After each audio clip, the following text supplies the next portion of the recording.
Just let me know.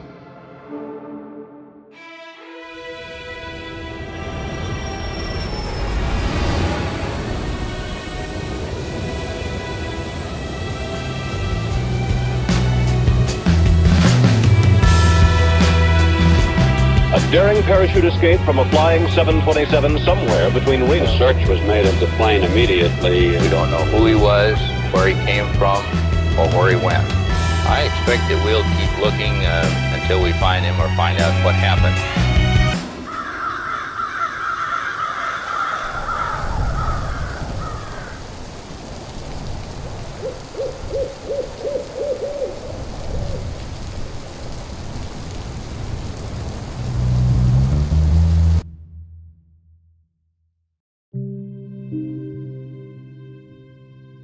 In the afternoon of November 24th, 1971, a middle-aged man carrying a briefcase walked into Portland International Airport and purchased a one-way ticket to Seattle, Washington. The man identified himself as Dan Cooper, and along with 36 other passengers and a crew of 6, he soon boarded Northwest Airlines Flight 305. Once aboard, Cooper made himself comfortable in the middle of the last row of seats on the right side of the cabin. He ordered a drink and had a smoke, because this was the 70s. Once the flight was cleared for departure, Cooper turned around and handed an envelope to flight attendant Florence Schaffner. Inside the envelope was a note featuring a handwritten message stating he had a bomb. Schaffner reluctantly sat down beside him and glimpsed what appeared to be 8 sticks of dynamite inside his briefcase. Cooper's demands were quite simple. He wanted $200,000 in cash and 4 parachutes. He also demanded a fuel truck to stand ready to refuel the aircraft once they landed in Seattle. Should they fail to comply with his demands, he threatened to, quote, do the job. Once the flight was airborne, Schaffner went to inform the cockpit crew, while another flight attendant by the name of Tina Mucklow remained by Cooper's side. By using a telephone in the rear of the cabin, Mucklow acted as an intermediary between Cooper and the rest of the flight crew for the remainder of the hijacking. For the next hour and a half, Flight 305 maintained a holding pattern near Seattle, while local and federal authorities scrambled to procure the ransom as well as the 4 parachutes. 10,000 $20 bills were collected from a local bank, while the owner of a nearby skydiving school supplied the chutes. At 5:45 p.m., more than 2 hours past its scheduled arrival, Flight 305 finally touched down in Seattle. By this point, it was well after sunset, and the aircraft was brought to a remote section of the tarmac. Once the flight came to a stop, both the ransom and the parachutes were handed over to Mucklow, who then brought them back aboard. In exchange, Cooper permitted 2 of the flight attendants as well as all the passengers to disembark, many of whom had not yet realized the flight had been hijacked. With the ransom paid and only 4 crew members remaining on board, Cooper told Mucklow to inform the captain that he wanted to fly to Mexico City. They were to fly with the landing gear down, the flaps at 15 degrees and below 10,000 feet. The lights in the cabin were to be switched off, and the aft stairway, which opens from the underbelly of the fuselage, was to remain extended. 2 of Cooper's demands could not be satisfied.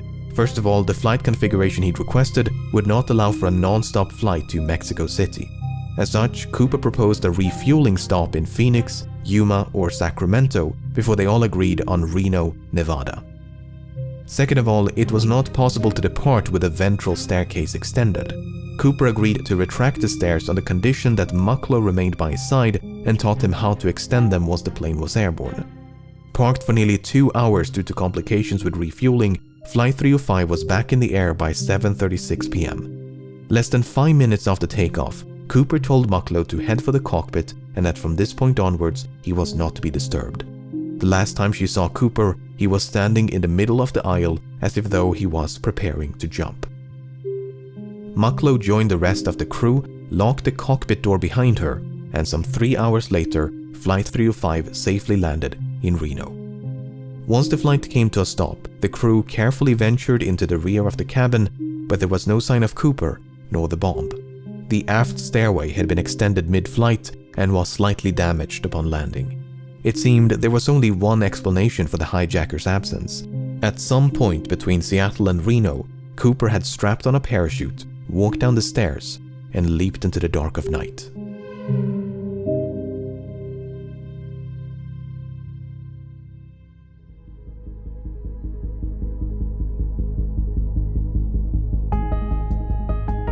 As soon as it became clear that Cooper was no longer on board, dozens of FBI agents converged upon the aircraft, only to discover a disappointing amount of physical evidence.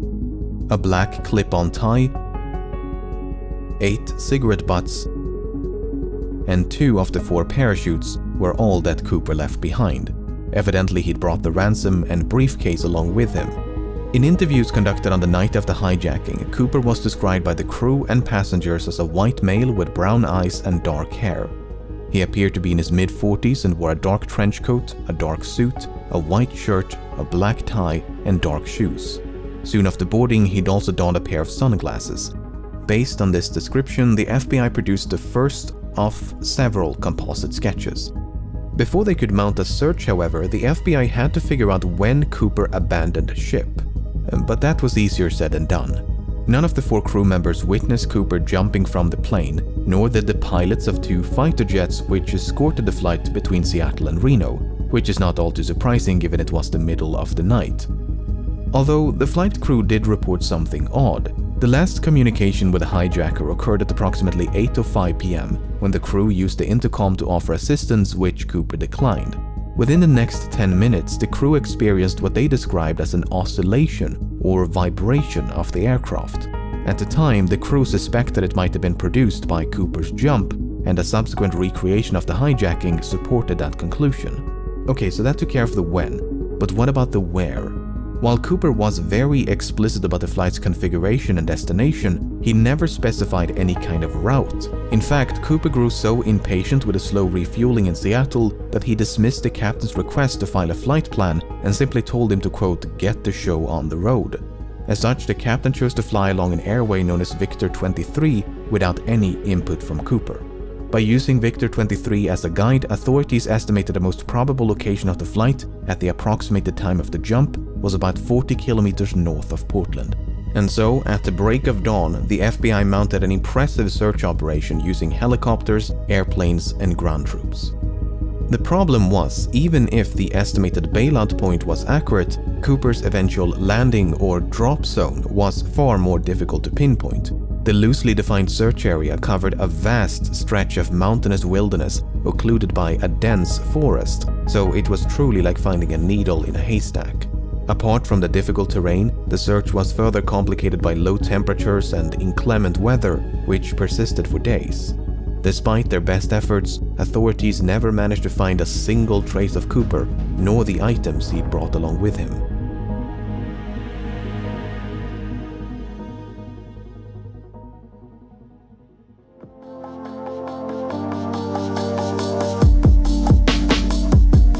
Having made little to no progress by early December, the FBI turned their attention to the $200,000 ransom. The money had been collected from the Seattle First National Bank, which maintained a ransom package of $250,000 just for such an occasion. Because of this, the serial numbers of the $10,020 banknotes given to Cooper had been documented in advance, a complete list of which were quickly made available to financial institutions, government agencies, and the general public. The intention was to make it as difficult as possible for Cooper to spend his money. Northwest Airlines and several newspapers even began to offer rewards to anyone who could find a note with a matching serial number. In spite of these efforts, no one ever did. That is until nearly a decade later. In early 1980, a young boy named Brian Ingram was building a campfire on a small beach in southern Washington. As he was digging into the sand, Ingram discovered 3 bundles of cash totaling $5,880. Having heard about the infamous skyjacking, Ingram's parents brought the severely degraded bundles to the FBI. The notes were promptly inspected, and sure enough, the serial numbers matched those of the ransom. Once the excitement subsided, however, the money managed to raise far more questions than it answered, the most significant of which was how? How did the money end up so far away from the drop zone? Looking at this map, it might be tempting to think that Cooper simply dropped some of the money, which then fell into the Lewis River. The bundles could then have been carried further downstream by the Columbia River before finally being washed ashore at Tina Bar, which is the name of the beach. Tina Mucklow, Tina Bar. Coincidence? Yeah, coincidence. Anyway, the problem with this idea is that the Columbia River flows in the opposite direction.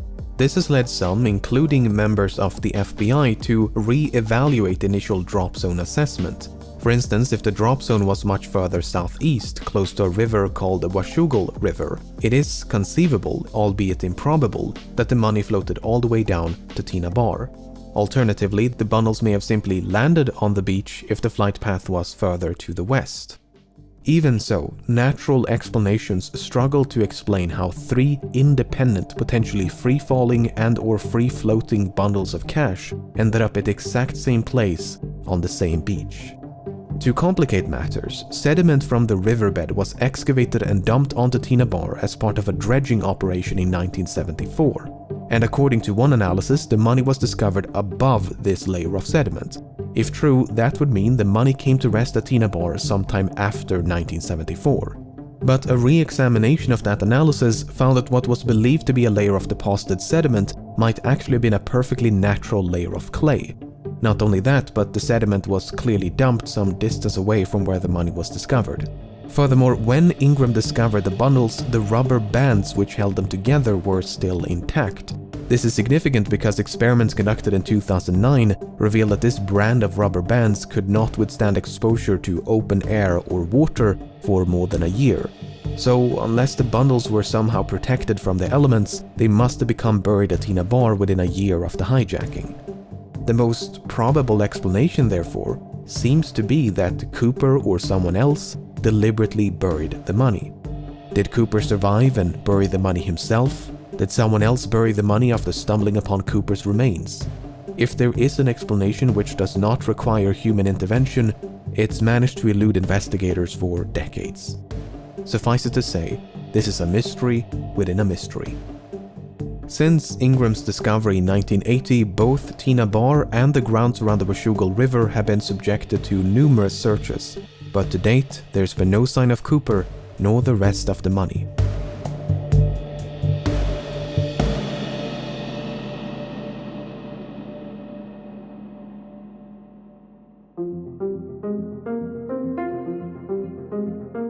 From the very beginning, it was assumed by many that Cooper did not survive his daring escape.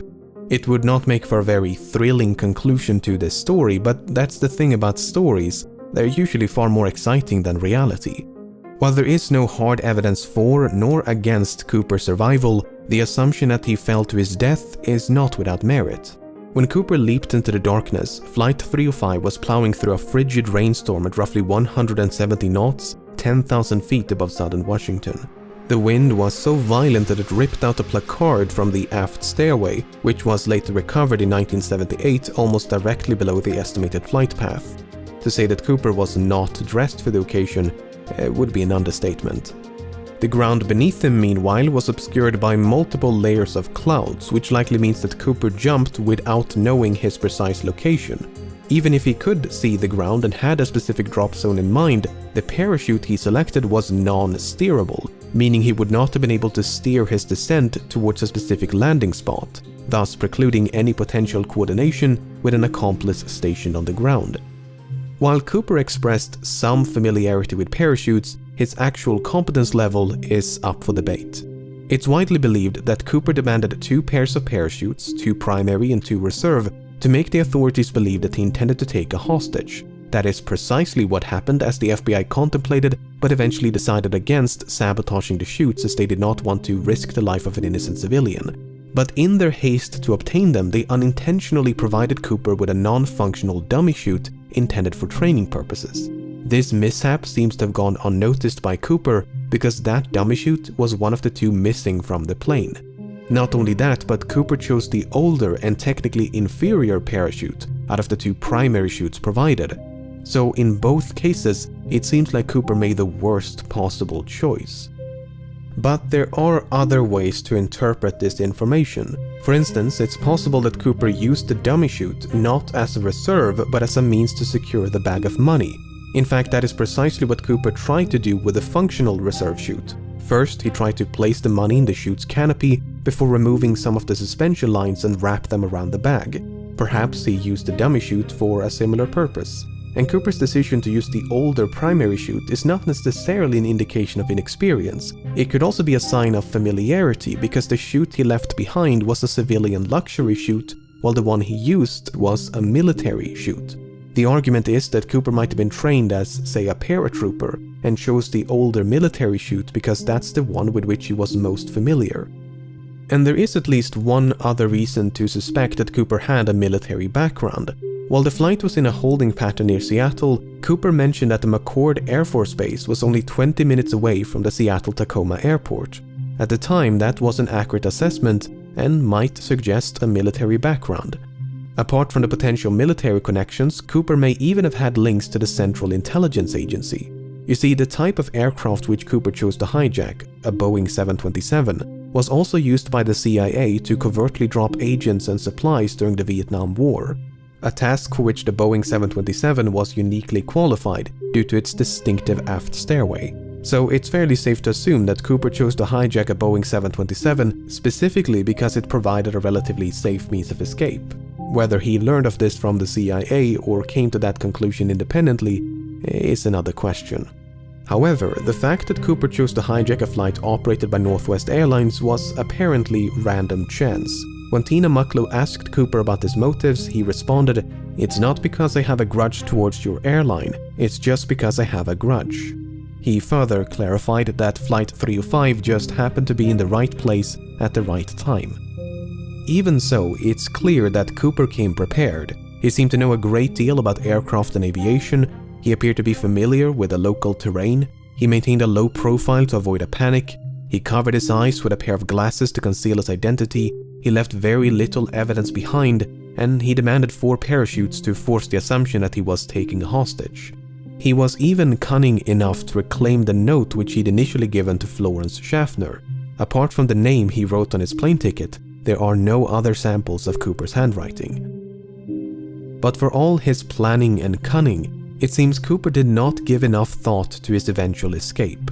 Not only did he fail to specify a route, but he was forced to make a last-minute destination change from Mexico City to Reno. He could have demanded more appropriate parachuting equipment like a pair of boots, a helmet, or jumpsuit. He could even have specified the ransom to be delivered in larger denominations to make it lighter and less cumbersome to carry. Presuming he did survive the fall and made it safely to the ground, he may then have had to make his way through a dense, partially snow-covered forest in nothing but loafers and a trench coat in late November. I get the distinct impression that Cooper's escape was much more of a leap of faith than a carefully executed jump. On the other hand, authorities never received a missing persons report matching the description of Cooper in the wake of the hijacking. This might suggest that Cooper did survive and that he swiftly and quietly resumed his normal routine. Furthermore, other hijackers have performed similar stunts, and many of them did survive even if they were quickly apprehended. Finally, the simplest explanation for how 3 bundles of cash ended up at Tina Bar is human intervention. At the end of the day, most of this is based on nothing but supposition.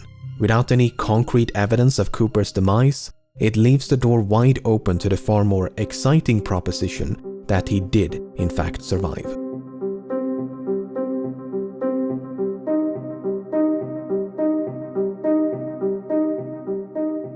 By the time the press got wind of the hijacking, the FBI had already begun to investigate a few potential suspects. Among them was a man in Portland with initials DB and surname Cooper.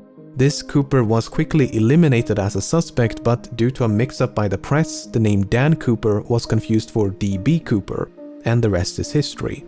While Dan Cooper is most likely a pseudonym, there is a comic book series of the same name. The comic is written in French and centers around a Canadian pilot named Dan Cooper. While the comic was not translated into English nor sold in the United States before 1971, it was available in Canada, which has a large French-speaking population. Given that American and Canadian accents can be difficult to distinguish, it's possible that Cooper, who was described as having no discernible accent, was a bilingual Canadian. This might even be supported by something that Cooper might have said. You see, when the captain relayed Cooper's demands to air traffic control, he used the phrase negotiable American currency. It seems doubtful that an American citizen would specify American currency, so perhaps Cooper was not American. The problem is, we don't know if this is a direct quote from Cooper or paraphrasing by the captain. For instance, notes taken by the crew during the hijacking merely contain the phrase negotiable currency, while testimonies provided by the crew after the hijacking include phrases like $200,000 in cash and circulated US currency. So Cooper might have been Canadian, and he might have taken his name from the Dan Cooper comics, just as he might have been American and might have taken his name from something or someone else. Nearly half a century has gone by since the hijacking took place, and in that time thousands of suspects have been questioned and investigated. It would obviously be impossible to cover all of them here, but let's take a look at some of the people that at some point or another have been suspected of being D.B. Cooper.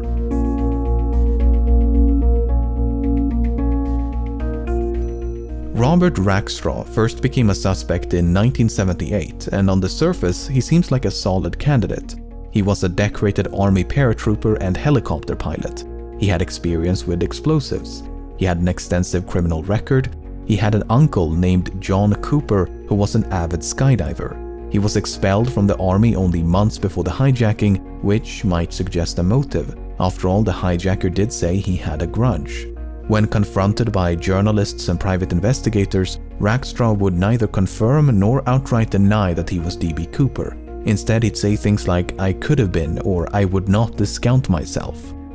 On the other hand, Rackstraw had light-colored eyes, which Cooper did not. More significantly, Rackstraw was only 28 years of age at the time of the hijacking.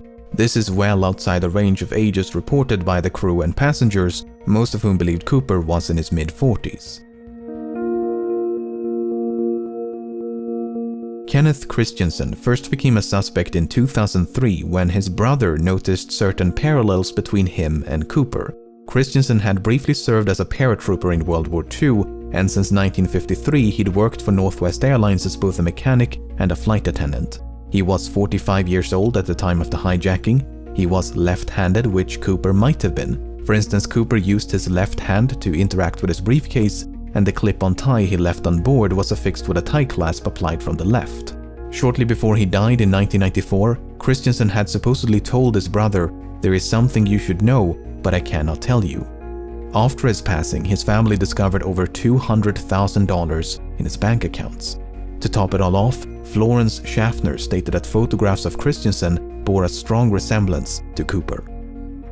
On the other hand, Christensen did not match the physical description of Cooper.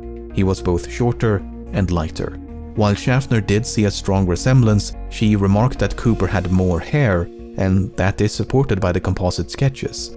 And there was nothing suspicious about the large sums of money which he'd simply earned by selling land. Richard McCoy first became a suspect in 1972 when he hijacked a Boeing 727 and escaped via the aft stairway, much like D.B. Cooper. Because of the significant overlap between the two hijackings, some believe they must have been committed by the same person. McCoy used a fake name, he used a fake hand grenade to threaten the crew, he used handwritten notes to issue his demands. Both McCoy and Cooper used the phrase "no funny stuff" as a warning to the crew. McCoy demanded $500,000 in cash and 4 parachutes. McCoy also bailed out the back of the plane once they passed over his hometown in the state of Utah. Apart from the similar modus operandi, McCoy had also served in the Vietnam War as a demolitions expert and a helicopter pilot. McCoy did actually survive the fall and managed to evade authorities for 2 full days before he was apprehended and sentenced to 45 years in prison. Before his death in 1974, McCoy refused to confirm or deny that he was D.B. Cooper. On the other hand, McCoy was an avid recreational skydiver and even came prepared with a skydiving helmet and jumpsuit. He gave very specific instructions about the flight path. In addition to the fake hand grenade, McCoy also used an unloaded handgun to threaten the crew. He failed to retrieve one of the notes he'd given to a flight attendant. He was only 29 years of age at the time of the hijacking, and all 3 flight attendants were quite certain that McCoy was not Cooper. While there are meaningful parallels between these 2 cases, McCoy might simply have been a copycat who'd read about D.B. Cooper in the news. Dwayne Weber first became a suspect in 1995 when, shortly before his death, he supposedly told his wife, "I've got a secret to tell you. I am Dan Cooper." Following his deathbed confession, Weber's widow recalled a number of fascinating details. She claims to have found a bank bag resembling the one used in the hijacking. She claims Weber had sustained a knee injury after jumping out of a plane. Weber supposedly had a nightmare about leaving his fingerprints on the aft stairs. And a year before the money was discovered at Tina Bar, Weber had allegedly paid a quick visit to the same location. In addition, Weber was a World War II veteran, he had an extensive criminal record, he matched the physical description, and he was 47 years old in 1971. On the other hand, Weber's fingerprints did not match any of the prints collected from Flight 305. Although, to be fair, there's no way to know if any of those prints actually belonged to Cooper. Furthermore, Weber's DNA did not match a DNA sample collected from the tie clasp. But once again, there's no way to know if the DNA on the tie clasp actually came from the hijacker and not someone else. What's so frustrating is that the FBI likely had a much better source of DNA at one point. If you recall, 8 cigarette butts were collected from the scene, and there's a good chance they were all suffused with Cooper's DNA. The problem is, that evidence was lost at some point and has not turned up since. William Smith first became a suspect in 2018. Smith served in the Navy during World War II and likely had some experience with parachuting. He was 43 years old at the time of the hijacking. He had dark brown eyes. He matched the physical description. He shared a certain likeness with the composite sketches, especially this speculative sketch of an older D.B. Cooper. A student named Ira Daniel Cooper, who was killed in World War II, attended the same high school as Smith. Smith worked as a yardmaster for a railroad company for most of his life, but in 1970 the company filed for bankruptcy. As a consequence, Smith lost his pension, which might suggest a motive. He could, for instance, have developed a grudge towards the airline industry for their role in bringing about the downfall of the rail transportation industry. It's further speculated that Smith could have used his knowledge of railroad networks to hop on a train and escape undetected. On the other hand, Smith spent his entire life in the northeastern United States. Given that the hijacking occurred on the other side of the country and was committed by someone who at least appeared to be familiar with the local terrain, Smith is not the most ideal candidate. However, the fact that Smith worked as a yardmaster is interesting. You see, the tie that Cooper left behind was recently examined using an electron microscope, which uncovered various metallic particles. Some of these particles, especially pure titanium, were quite rare in 1971. This might suggest that Cooper worked as a manager at some sort of chemical or metallurgical facility, or possibly a rail yard.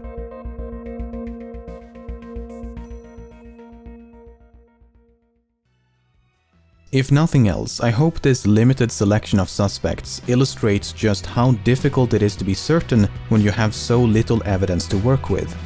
These 5 individuals look nothing alike, yet any one of them could be D.B. Cooper.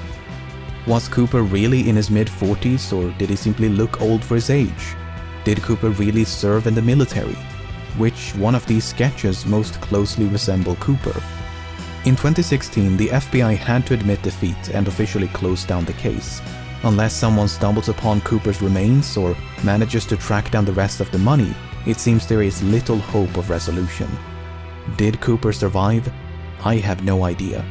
But as long as that possibility cannot be dismissed, the legend of D.B. Cooper will no doubt persist.